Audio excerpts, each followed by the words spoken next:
Hello, good evening again and welcome back to another episode of Chai Biscuit Bazaar. आज फिर से Sensex की expiry और बेहतरीन वाला खेलो इंडिया खेलो मूवमेंट जो है वो देखने को मिला। मैंने कोइंसिडेंटली, क्योंकि मैंने इंडेक्स के कॉल दिए थे प्रीमियम यूजर्स को निफ्टी के अंदर में, नॉट आज की एक्सपायरी, लेकिन मैंने हेज करने के लिए आज सेंसेक्स की पी को यूज़ करने की कोशिश करी और हमने 77,100 का पी 27 रुपये से 29 रुपये के बीच में बाय किया था जस्ट टू हेज, और वो चीज़ 380 रुपये का हाई लगा करके आई। कितने मल्टी बैगर, कितना गुना ये बढ़ा, ये आप कैलकुलेट कर सकते हैं। लेकिन मैं इस चीज़ को ब्रैग नहीं करना चाहता हूँ, इस चीज़ की मैं तारीफ नहीं करना चाहता हूँ, क्योंकि इसका कोई आधार ही नहीं है। हिंदी में एक वर्ड है निराधार। तो अभी भी मुझे नहीं लगता कि इसके लिए कोई डिस्कवरी हो पाई है कि एग्जैक्टली क्या चलेगा क्या नहीं चलेगा। वो तो हमने हेज कर रखा था, तो दूसरा वाला कंपोनेंट एकदम से ऊपर चला गया, क्योंकि निफ्टी में आपने देखा कि कोई आखिरी के आधे घंटे में बड़ी हलचल नहीं हुई। सेंसेक्स में काफ़ी बड़ी हलचल हुई क्योंकि आज एक्सपायरी थी। तो आप हेज करके इसे कुछ प्ले करना चाहते हैं तो वो आपकी इच्छा, लेकिन क्योंकि इसके लिए कोई भी एनालिसिस अभी तक समझ में नहीं आई है, तो मेरे तरफ से ये अभी भी एक तरह से हेजिंग कंपोनेंट के जैसा ही इस्तेमाल हो तो बेहतर है। ट्रेडिंग या स्पेकुलेशन करने से इसमें आपको बचना चाहिए। गोल्ड की तरफ चलते हैं, क्योंकि हमने गोल्ड पर आपको व्यूज़ देना शुरू किया और हमने पिछले 2 दिन से ये कहा था कि हमें अब गोल्ड में एक पुलबैक दिखता है और ये हमारे लिए एक एक्यूमुलेशन जोन है जो ऑलमोस्ट, आप ध्यान से देखेंगे तो ये आपका अटेम्प्ट होता हुआ दिखाई दे रहा है। कल जैक्सन होल सिंपोजियम है, इसके बारे में बात हम लगातार हमारे एपिसोड्स में कर रहे हैं, तो बड़ी वोलाटिलिटी कल देखने को मिलेगी। लेकिन क्या यहाँ पर पे एक बेस बनेगा? Maybe yes, maybe no, but this is one of the accumulation zone. इसके नीचे कैसे स्टॉप लॉस रखना है, कौन से भाव पर रखना है, ये सब कुछ पहले के वीडियोज़ में ऑलरेडी डिस्कस हो रखा है। तो अगर आप नहीं देख रहे हैं, पहली बार आए हैं, तो सब्सक्राइब करना ना भूलें और जाकर के पुराने वीडियोस को चेक करें, आपको बहुत कुछ सीखने और समझने को भी मिलेगा। अब मैं अगर बात करता हूं गोल्ड की, तो एक अजीब सी विडंबना जो है चल रही है। मैंने ट्वीट भी करने की कोशिश करी है, टैग किया मैंने फाइनेंस मिनिस्ट्री को, सेबी को, कि एक स्पेकुलेशन चल रहा है कि ज्वेलरी एसोसिएशन जो है वो मीटिंग कर रही है फाइनेंस मिनिस्ट्री से और बोल रही है कि जो इंपोर्ट ड्यूटी 15% की लगी हुई है सोने में, उसे वापस से रिड्यूस कर देना चाहिए 6% पर, क्योंकि स्मगलिंग बढ़ रही है। जो दूसरे रूट्स हैं सोना लाने के, उनमें काफ़ी ज़्यादा उछाल देखने को मिल रहा है और ये कहीं ना कहीं ज्वेलर्स को परेशान कर रहा है, उनकी प्रॉफिटेबिलिटीज़ को डेंट दे रहा है। तो इसलिए वो चाहते हैं कि इसे नीचे किया जाए, और इससे होगा ये भी कि जो गोल्ड का डिमांड है वो इंडिया में थोड़ा सा लौटता हुआ दिखाई देगा, क्योंकि आखिरी बार मोदी जी ने अपील करी थी कि ज्वेलरी और सोना खरीदने से अभी बचना चाहिए।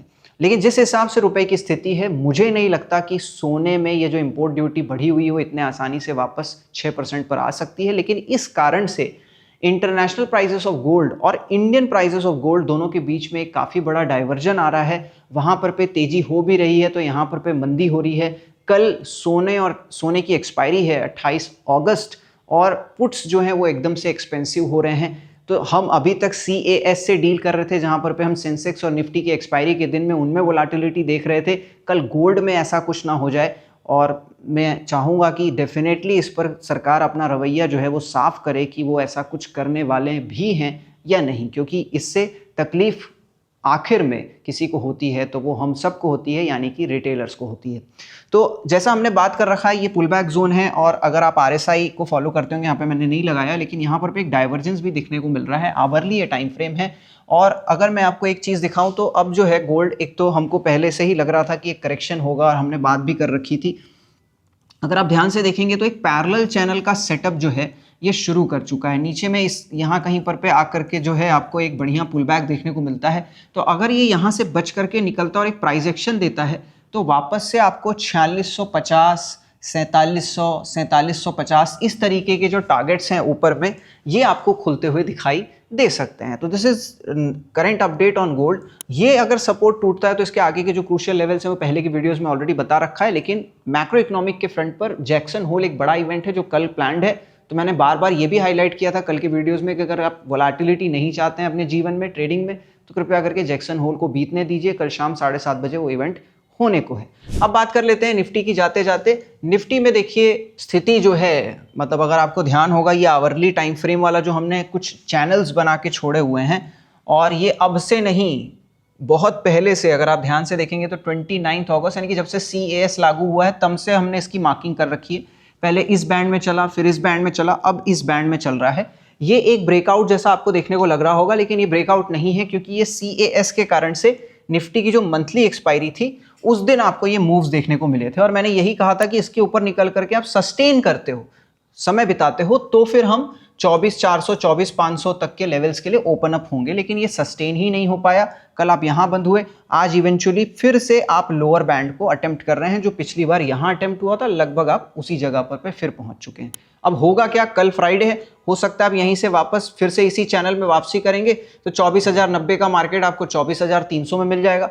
पॉसिबिलिटीज बिल्कुल। या कल आप रास्ता खोलने वाले हैं 23,000 वाले नंबर्स का, यानी कि 23,900 950 के इस वाले बैंड की तरफ में भी आपको बाजार जाता हुआ दिखाई दे सकता है। और देखिए, एक सिंपल सपोर्ट रेजिस्टेंस है, और ये कितना पिन पॉइंट काम कर रहा है।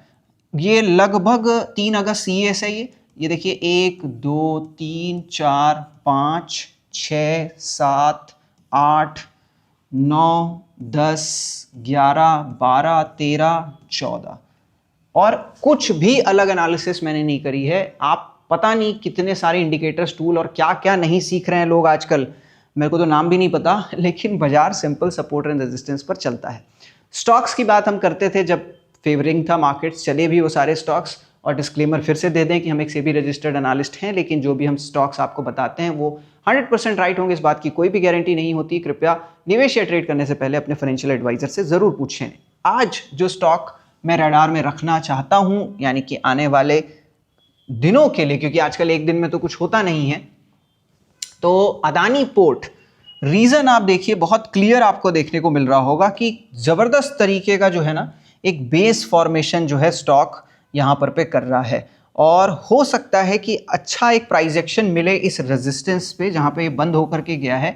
एक bold resistance, bold candle close करता है इस रेजिस्टेंस के ऊपर में, तो देखने में almost inverted head and shoulder जैसा पैटर्न है, या एक छोटा सा राउंडिंग बॉटम है। तो आपको एक ठीक ठाक मूव, पिछले वाले जो ये सपोर्ट एरिया थे, जो कि मैं बेसिक चार्ट पर ही एक्ट करता हूं, तो ये 1740 1750 का इमीडिएट लेवल पर जो मोमेंटम है वो आपको यहाँ पर फेच होता हुआ दिखाई दे सकता है। तो this is the stock which I am tracking, और रिस्क रिवॉर्ड फ्रंट पर भी काफ़ी अट्रैक्टिव है।